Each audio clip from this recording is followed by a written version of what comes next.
the overall idea of the mastermind group is that, when you come together with multiple minds with the shared purpose and open hearts and minds, you're looking to support each other, then there's something that emerges that you have these separate minds, but there's like a new entity that emerges that you call the collective mastermind. And this mastermind is really greater than the sum of its parts.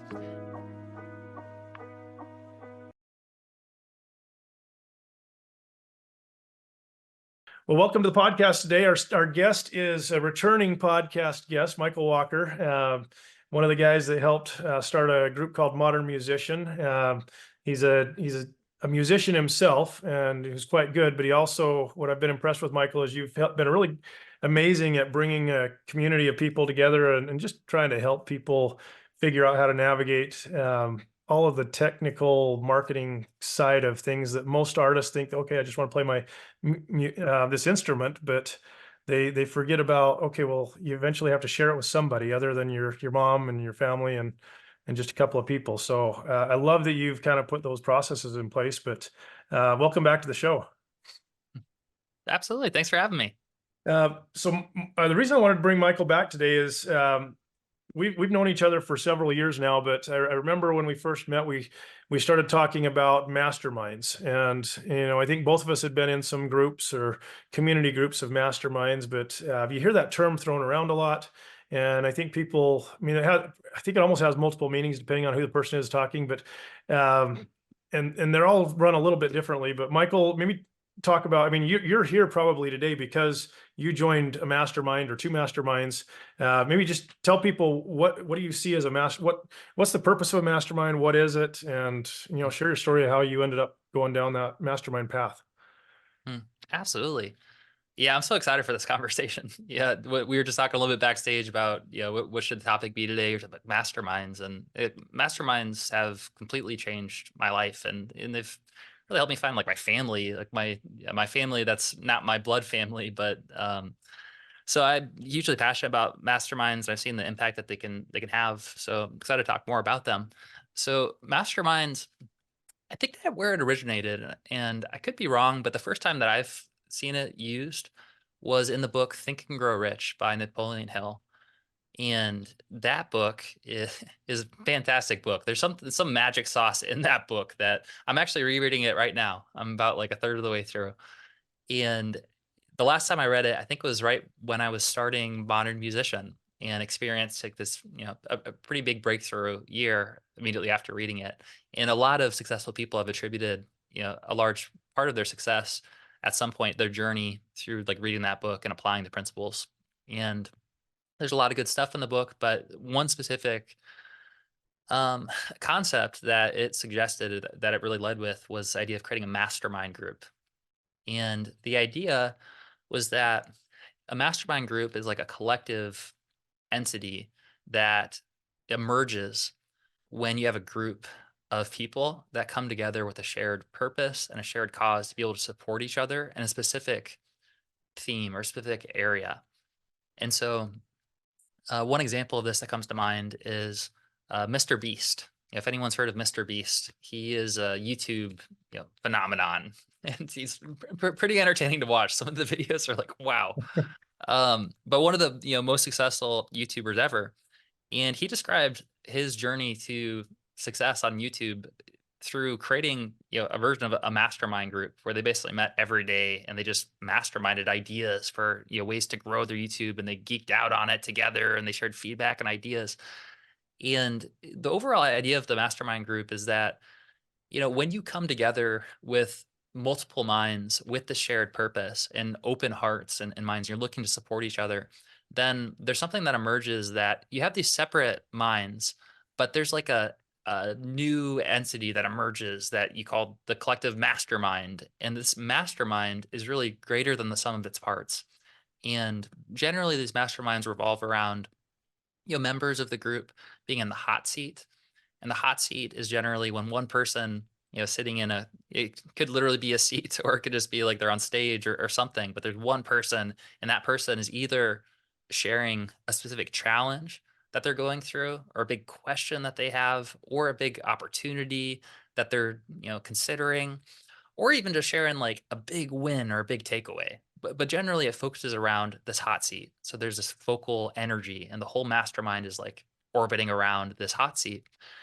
And when someone shares the issue or the challenge they have, what tends to happen is this, dialogue happens, this conversation happens, and the mastermind comes together to provide a solution to that problem that wouldn't have happened on its own.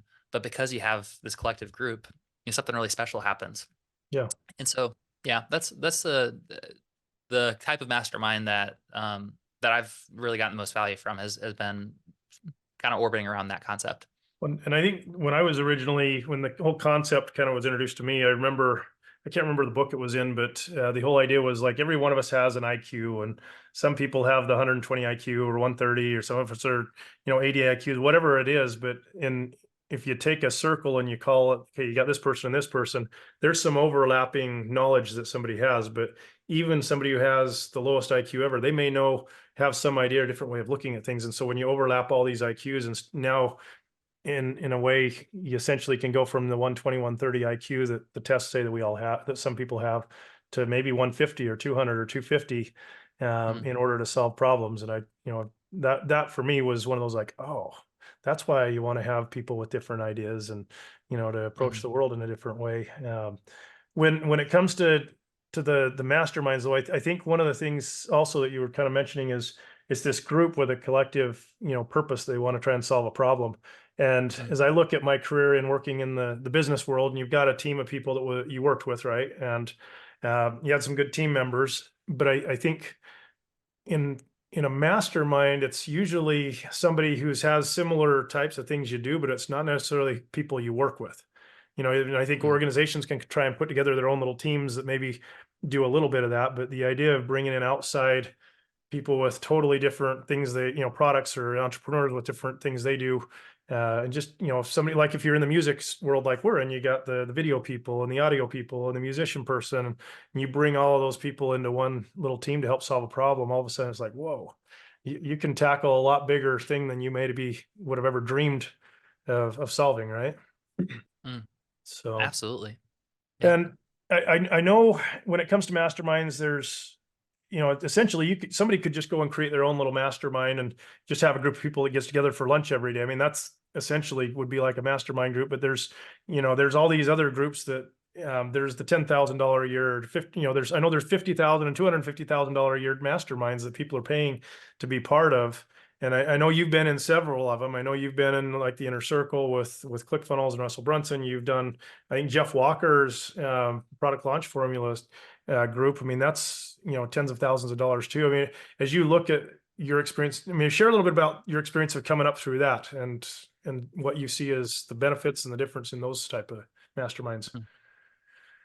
Yeah. So, I've been in all masterminds across the spectrum now, from like free masterminds that we put together when we were just starting out. And the most I've paid for mastermind group is 50K per year. And right now I'm in a 35K per year mastermind.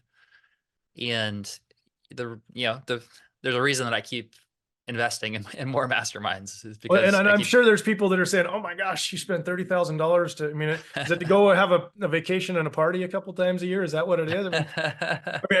I'm just playing devil's advocate here. I mean, I know somebody out there is listening to this being like, "Oh, why would somebody spend Yeah. that much money?"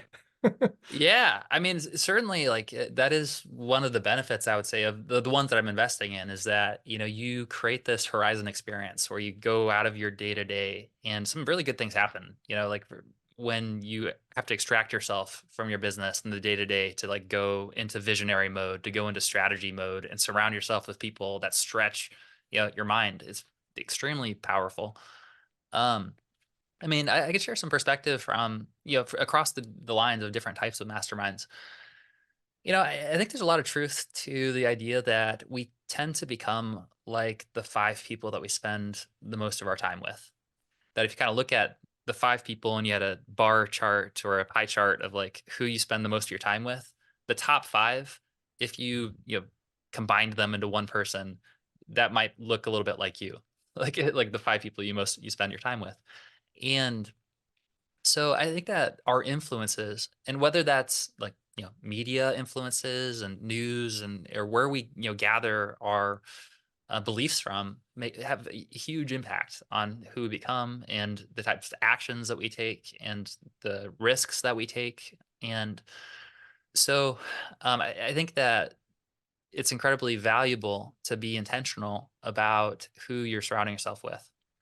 And when I first started Modern Musician and I first, started looking at how do I, transition from touring full time to starting this coaching company, and I had no idea how to do that. I had never started, a company like this before. I had just toured for 10 years full time.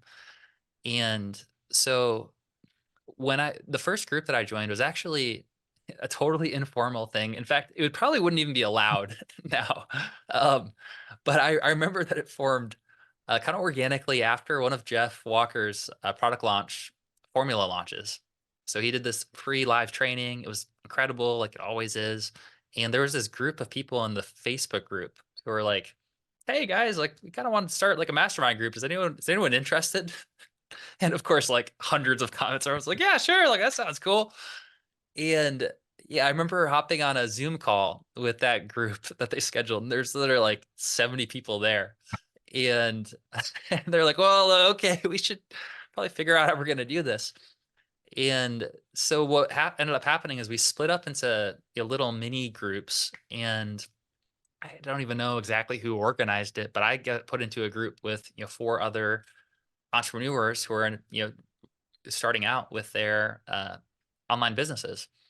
And there was the leader of the group was a lady named Kara Andretta, and she just so happened to be one of Jeff's case studies and like success Hmm. stories. She ran a cake business and did some very successful launches, like in the six figures.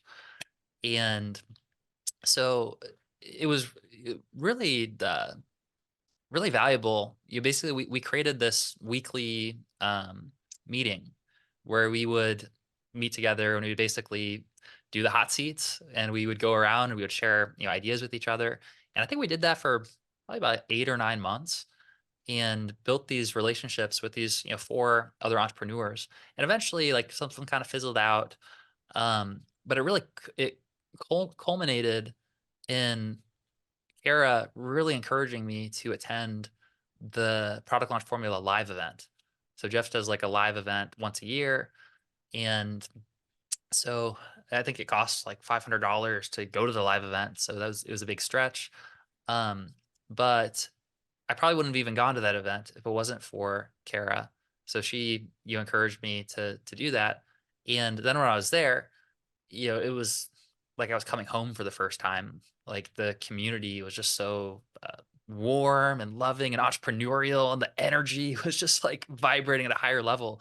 Like I'm sure anyone here who's had the opportunity to go to one of these events, like either PLF Live or Funnel Hacking Live, like there's an atmosphere and just the energy, like when you're there, like it's inspiring. And so at that event, that was where I joined my first coaching program, $12,000 coaching program for the year. And for me, that was like a big stretch. It was also, it was right at the time that I was reading the book Think and Grow Rich. And so I think I was really primed for like going all in and just like in growth and transformation. And so I remember even before Jeff made the offer for Launch Club, at like the first day, I had a meeting with one of his coaches and joined the program. And so that's just one example of sometimes there are these dots that connect. And that mastermind group that I started with, I wouldn't have made my way to that event if it wasn't for those initial connections I made. Also, I learned a ton and had a lot of motivation, commitment, and perseverance that probably wouldn't have had or would have been much more challenging if I didn't have the support of that group when I was just starting out and none of it was really working when I was like initially starting out. It was a lot of trial and error. Um, and yeah, 6 years later, the business is doing, several $1 million per year, and we built an amazing team and community. And it definitely wouldn't have happened if I hadn't found mentorship, if I hadn't gone to that event, if I hadn't, been a part of that initial mastermind group, which was a free mastermind group. Um, So I do think that, it doesn't necessarily, you don't have to start with a $50,000 mastermind group. If you're just getting started and you don't have a business yet, um, if you can swing it and it makes sense for you, I think it's certainly an accelerator. But yeah, so that was my experience on that end. And I know I'm talking a lot here, so let me know if I Well, should come up for air I'm just before thinking, moving I on. mean, with these really high ticket or, the 55 or $50,000 mastermind, I know a lot of those. I mean, I look back even at myself, and there was a time where I wasn't ready. I would not have benefited from the $50,000 mastermind. I mean, I didn't Mm, have the experience or the war stories to be able to just having gone through multiple, I think there's, as entrepreneurs, and even musicians, we go through these, I don't know what you call it, cycling, or whether it's, I think every one of us has got some story where stuff didn't turn out the way we thought. And unfortunately, most of us have dozens of those, and you just kind of go through these cycles, and we learn, and you come back stronger and better, for having gone through those. But I love, your thoughts about, it started out with just a couple of people, and the reality was you showed up to that Zoom meeting, and you had a handful of key people that probably you met and built a relationship with, and you can track all of the subsequent successes and going up the ladder and each rung, probably back to a lot of the, couple of conversations that somebody said, hey, go check out this Jeff Walker book. I'm guessing you probably just went through some really low, low priced, maybe you bought the book and that was it, and then you went to the class, or it yeah, for me, it was the free workshop was the was first thing free. I attended from him. Yeah. Yeah. And what as I've looked at a lot of, I've worked in a lot of industries where I was in the banking world, as well as being in the music and now the travel business. But I think it's interesting how a lot of times it just all comes down to whether you're going to show up and be on that Mhm. Zoom call that you did weekly. And you said some people fizzled, and that's always going to happen. But I think the key thing is finding smarter people than you, or people that are the next level, and hanging around those individuals. And then when there are opportunities to go to one of these events, or spend the $500 like you said to go to that event. It's funny, as you were telling that story, I was thinking back to my first time when I heard about ClickFunnels. And I think I kind of really pushed you down the ClickFunnels path too, to do more, and just understanding funnels in general back when we were working together. As but I ended up sold my software company, and happened to go down to an event called Traffic and Conversion Summit. And essentially, it's the biggest, I think it is still the biggest digital marketing conference, where, ad agencies, and they talk, paid traffic. And there's just so many different things from the marketing world. But I think there was like 5,500 people at that event. And while I was there, I mean, there was 100 different booths with everybody trying to sell their software or whatever cool thing they did. But somebody told me, hey, you need to go get this book. It's a group called ClickFunnels, and they're like, it's like $30 and it's best thing ever. You need just go over and buy that book. And I had Mhm. 100 different places to go and talk to different people, but I had like 5 or 6 people mention, go get that book from that guy. And what Mhm. it led me on this path. I'd been in marketing for almost 20 years. Yet I ended up buying this, I think it was the .com Secrets and 30 Days book, along with this One Funnel Away challenge. And I went through that little 30-day training program, and it literally took my music hobby, which we'll call it, which was, I don't know, I mean, I was doing well in the, 30s, $40,000 a year, which is fantastic for most artists. And it literally led to, a 2 Comma Club award, like you see behind me, and I'm selling niche sheet music for piano, little spiral bound piano books. I mean, but I can attribute it all back to making that relationship and showing up. And at that point, when I went down there, I couldn't really afford to be there. I ended up staying in this. I mean, there was the hotel, which was several $100s a night. That was where the event was, and I stayed 6, 7 blocks away in San Diego.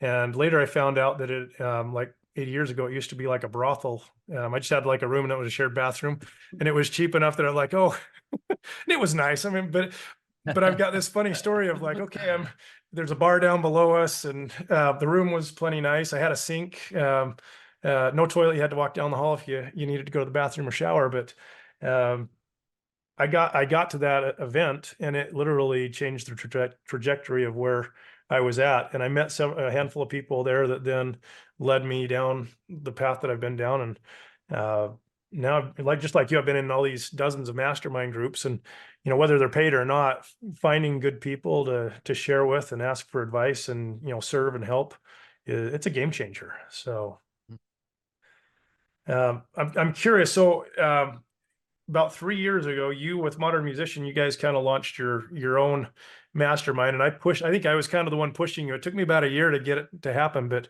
our team down in Costa Rica actually helped you with that first mastermind, and we learned lots on that. But I mean, maybe share a little bit of your experience in doing that, and then you've had subsequent masterminds, and talk a little bit about what you've learned that makes it a great mastermind when you're getting away with people. Yeah. Oh yeah, man. I'll never forget that first epic adventure mastermind trip that we did in Costa Rica. Yep. The Tarzan swing and the zip lines and the rafting. It's just amazing. Um, yeah, I think that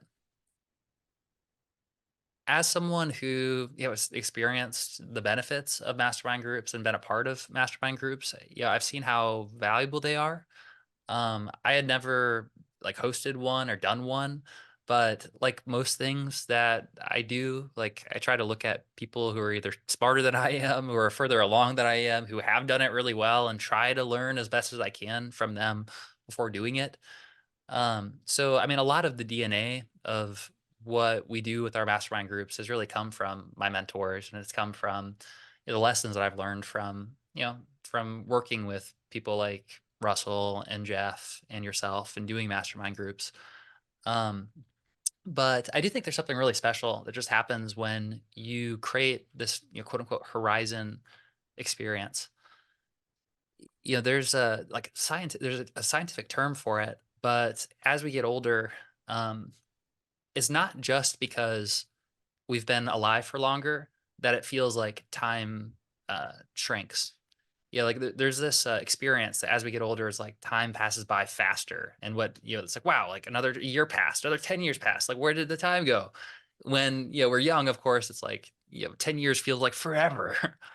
And that's in part because it's relative, and it's like okay, that's like twice as long as I've been alive. But what they've also found is that the way that our minds work is that we have these amazing habit machines in our heads that are programmed to maximize our energy output and to decrease the amount of variability and just to be most efficient. And that's part of the reason we have habits. And when we do habits, there's a lot of really good things about it. We can just, we can not spend a lot of time and attention thinking about, this thing that we've done 1,000 times. And now we can focus instead on, something else. But what happens is, if we do the same thing over and over again, then we tend to click into these like habits patterns, and our brain, when it doesn't have that variety, it just like feels like it goes faster because we don't have an experience kind of breaking us out of the pattern. And so I think that one of the biggest values of doing a mastermind group that, focuses on you getting away from your day-to-day experience and going somewhere that's unique or even somewhere exotic that really pushes your comfort zone comes from creating that horizon experience of doing something that is uncomfortable, that, kind of wakes you up. It wakes you up and it helps you remember it too. Mhm. So like a lot of things that we focus on are things that our brain forgets pretty easily. But if you wrap it around this horizon experience where the whole thing is somewhere unique or different, then it really helps us to go deeper and form better relationships and connect with people more. So yeah, I've personally found it really valuable to create space in my own life to like extract myself from the day to day and to zoom out and use that opportunity to get better perspective and kind of look at the next year, 5 years, 10 years, and really think about, where do I want to go? Where is this headed? And to be surrounded by a group of people that are ambitious as well and have big visions and goals and can bounce ideas off each other has been insanely valuable. So it's been amazing being a part of those groups, and now having actually hosted those events and seeing artists connect with each other. And you know, for example, most recently, we have an artist named Erica Mason who's in our Platinum Artist Mastermind, and she's super inspiring. She has built her career from scratch to over 2.1 million followers, and she and I had a conversation at our mastermind group in Hawaii like a month and a half ago. And in that 30-minute lunch conversation, we talked about an idea for her to create a wellness retreat because she focuses on music that as a cross section between mental health and wellness in her music. That night she went out and sent an email to her email subscribers, and she sold out of 30 spots for $2,000 a piece. Mm. And so like like 60K, um 30-minute conversation, that's like what, $120,000 an hour quality time. And we got to do it in Hawaii where we got to really just enjoy being together. um so that's been really cool, and seeing the connections between the artists, meeting each other and starting to build relationships. It really kind of creates a family culture. So yeah, I mean, it's an amazing gift and a blessing to be a part of a mastermind group, and I couldn't encourage people more if they don't have that in their life right now to make it. Yeah. Like either make it or find one that you resonate with, and be a part of it. Yeah. Well, I think the crazy thing is, I think people want to have relationships and friends, and the reality is, these days everybody's, got their phone, and you have these followers and whatever on your social medias, and you think, oh, I've got, even I'm sure Erica would be like, I have 2.1 million followers, but those connections that are face to face with somebody are so much different, and more impactful when we have those face to face moments that you can't even get over a Zoom. I mean, I think we've talked dozens of times together, but over Zoom, and only been together a few times. But the together factor of just making the effort to be face to face goes so much further. The other thing I think is interesting, with masterminds, and maybe this isn't with all of them, but the ones I've been part of, is as soon as that trust factor, and you realize that these people are there to help you and not tear you down, and put you in an uncomfortable place.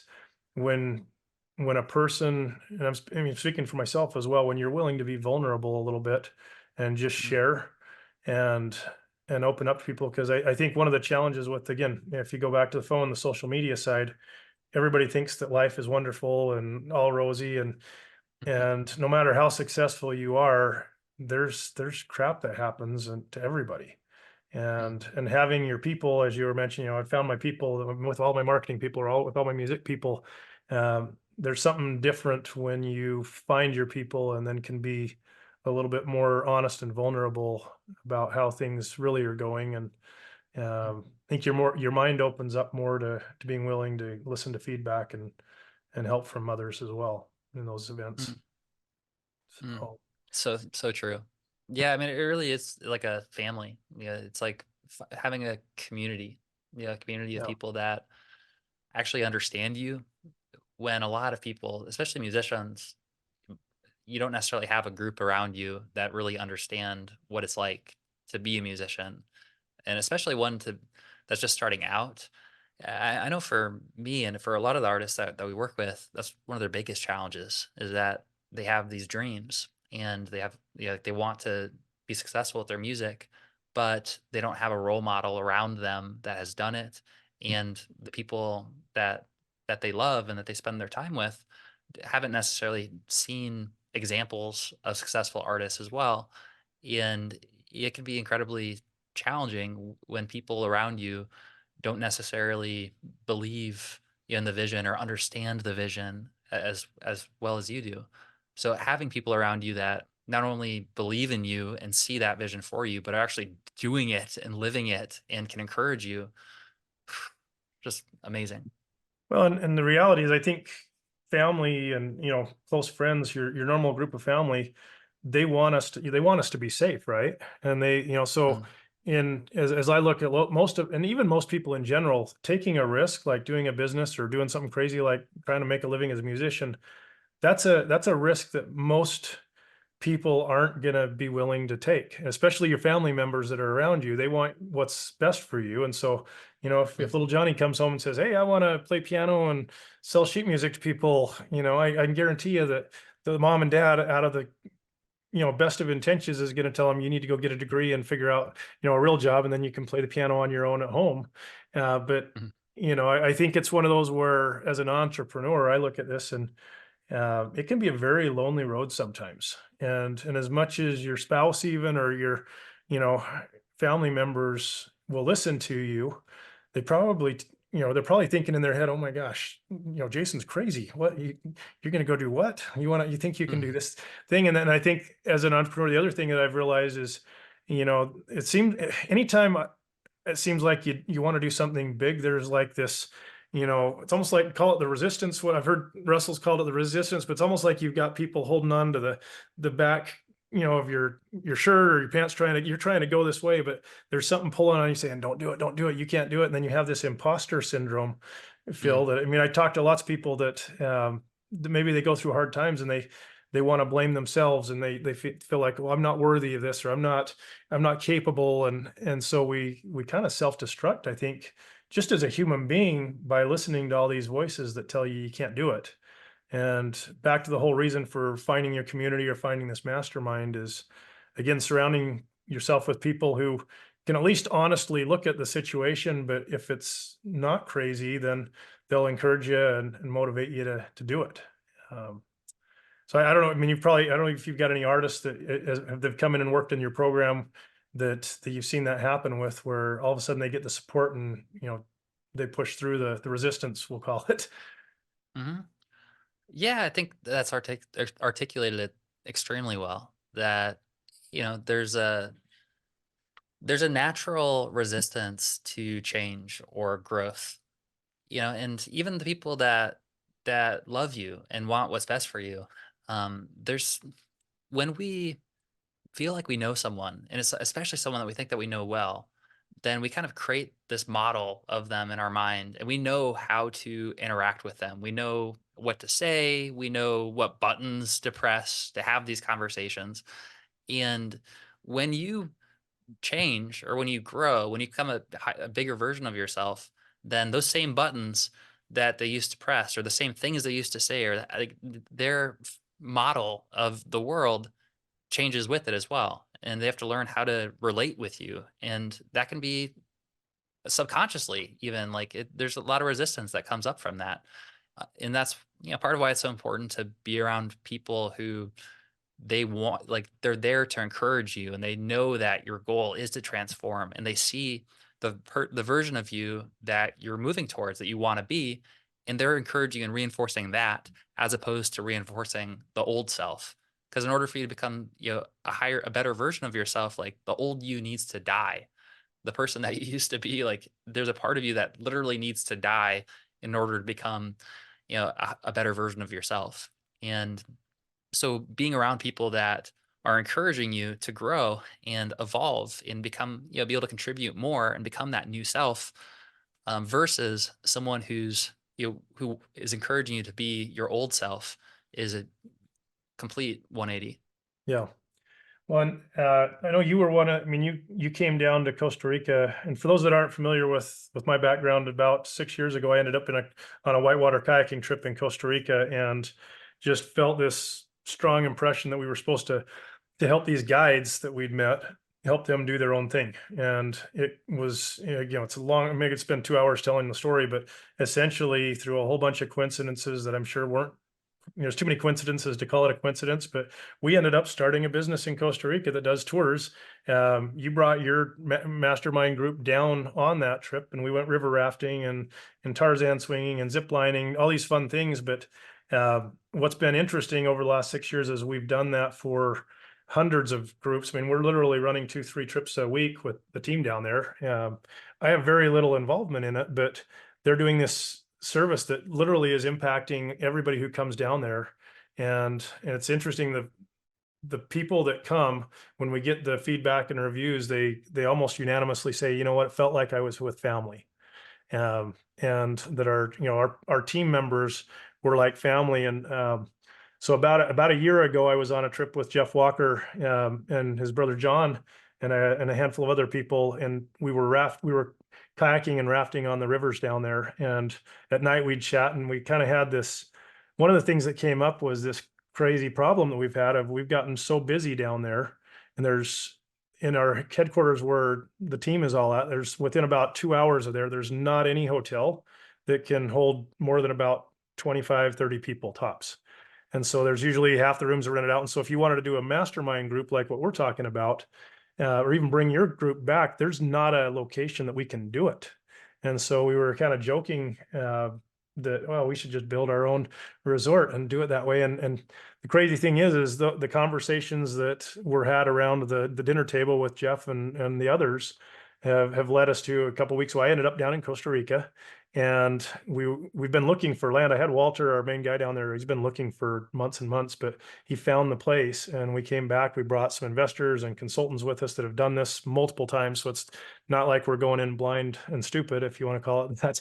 But the goal is how can we create this resort location that would cater to and facilitate better team interactions and masterminds, whether that means some really cool yoga deck where you can all, hold hands and, talk to each other type of place, or what, with a view of the volcano, that type of thing. So that's essentially what is blossoming out of one of my last mastermind trips that I ended up on. And it was almost more of a, hey, this is a joke that we're going to do this. So, but it's one of those where I've thought a lot about how do you get that group to bond? And you mentioned a little bit of this, that when you come in, the horizon type of thing, you get people out of their comfort zone. You do the Tarzan swing or zip line or the rafting, and all of a sudden I think you go into this, I don't want to call it fight or flight mode to survive, but your brain your brain does something different when you're in a stressful, we'll call it, a semi-dangerous situation. In your mind, you probably thought, oh my gosh, I'm going to die. I know you fell out of I still remember you falling out of the raft and dumping over when we were on your trip, and you're just floating down the river like, oh. We were laughing about it. I You were remember falling out. laughing. I loved it. Yeah, I really enjoyed it. I remember one life lesson that I really liked this analogy of the guides. The guides were just incredible. They just like I always felt extremely safe just because they're so good at what they do. But I remember when I fell out, there was one of the pieces of advice was, if you fall out of the raft, then rather than like flailing around or panicking, just lay down sort of and just put your feet forward and like let the current pull you down and they'll come, take care of you. And I just thought that was an interesting analogy in terms of it's similar to, it feels like the flow of, of life itself, it sort of functions in a similar way. Like if we totally panic and freak out and we start flailing, then and a lot of times we end up actually hurting ourselves or hurting other people because of that reaction. The same way if you do that in the river, you actually might hit a rock or you might actually get severely injured if you do that.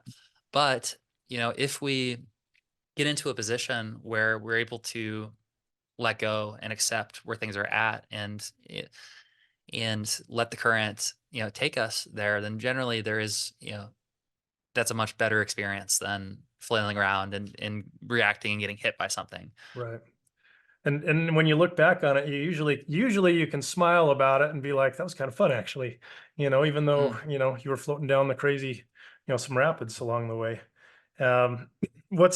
Speaking of different events and the value of those, as we've talked about doing this resort, again, I've kind of looked at it as almost like I wouldn't say it was a joke in my head, but it was one of those imposter syndromes. Like, who are you? You don't know anything about building a resort, who are you to do something like that? But and actually Funnel Hacking Live this year in September when I was in Orlando, and Funnel Hacking Live, for those who don't know, it's this like group of about 5,000 people. They're all these entrepreneurial people that some successful, some are trying to figure out how to get there, right? Along the way. But I certainly wasn't expecting to be thinking, oh, I'm going to figure out how to do this resort. But I'd gone there a little bit discouraged, actually, because we'd started to kind of put together plans and, what's it going to cost to do something like this? And the reality is, building a resort or a hotel is going to be multi-millions of dollars, right? it's one of those things. And so Walter had actually gone to all these banks, and I think he went to about 9 different banking groups down in Costa Rica asking, hey, we may want to get a loan. We want to build this. We've got this crazy idea. We're going to build a hotel. And if you build it, they will come, right? Cause that's a thing. But, Mhm. um, anyway, there's demand for it, but the banks down there essentially told him, well, it's going to be probably at least 9 months before we can make any decision.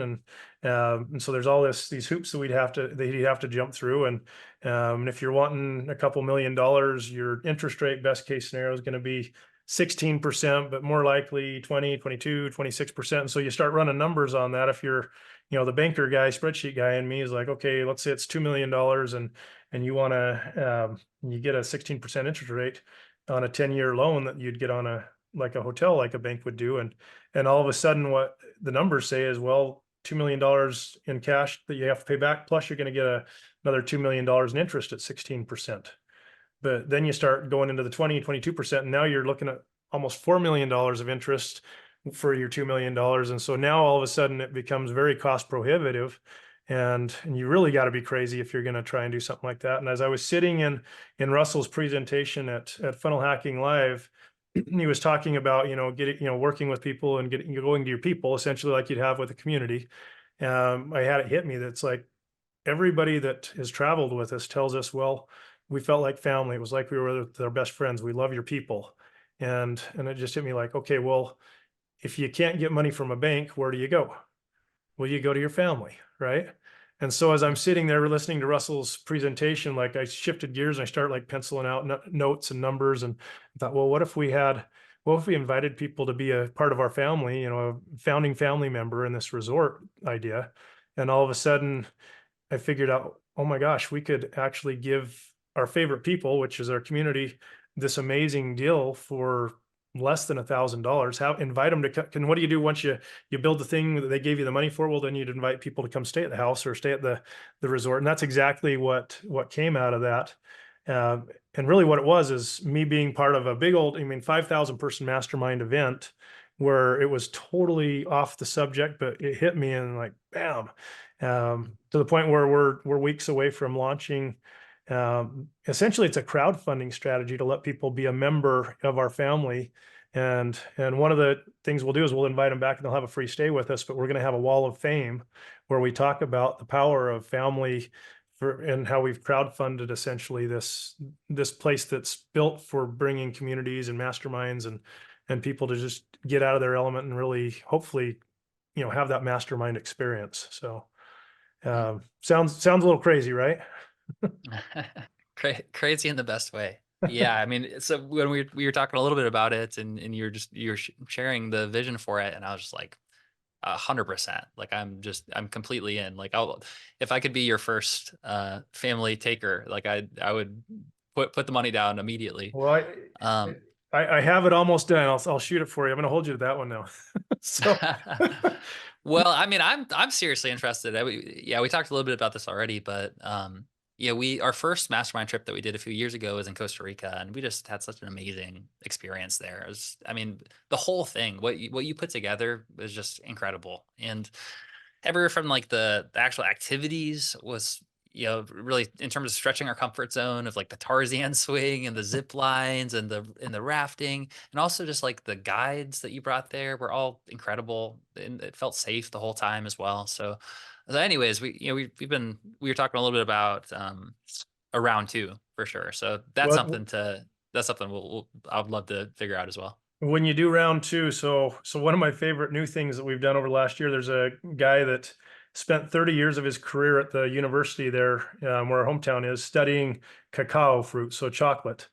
And what he'd done is he essentially, we'll call him a spreadsheet guy that tracked the elevation and the humidity and the temperature of cacao fruit, just like they do for Mm, wine, fine wine and coffee. But he did that for cacao. And he wow. retired about 4 years ago. And during his career, what he actually solved was, for Central America, for anybody who's a real chocolate connoisseur, the cacao was a Mayan, or just chocolate, basically hot chocolate type stuff, was a special Mayan drink that was, the history there is amazing. If you actually any of the chocolate and you spilled any of it when you were the servants that were making it at that time, they'd actually have to, I don't know, they chopped your head off or what, but it was kind of a dark, scary thing, but it was considered the drink of the gods. And but I want to say it was back in the 60s or 70s, the cacao fruit that grows on the trees. And it's kind of, if you've ever seen what's like a football sized, is how it is. And then there's like these slimy, chocolate things inside that they dry out. But in Central America, about 80% of the fruit crop would have a fungus on it. And so it made Mm. it so growing cacao in anywhere in Central America, you'd have the tree, but one out of every five fruit would be worth doing, and the other 4 or 5 would have to be thrown away. And because it would Wow. be, so it wasn't a sustainable crop. So this guy actually he came up with like 7 or 8 different varieties that were disease resistant. And now Central America now has all of this cacao, but he's got kind of a mountaintop lodge with his cacao farm that he has, and he's had it for 4 years. And when we met, we actually went with Jeff Walker's group in February, and he had just barely found out that he was one of 3 cacao fruit farmers that had won all of Costa Rica's best cacao, and they were sending it to Europe for whatever. Apparently, there's an international judging of the best cacao fruit in the world. Now that sounds like But my kind of right. gig.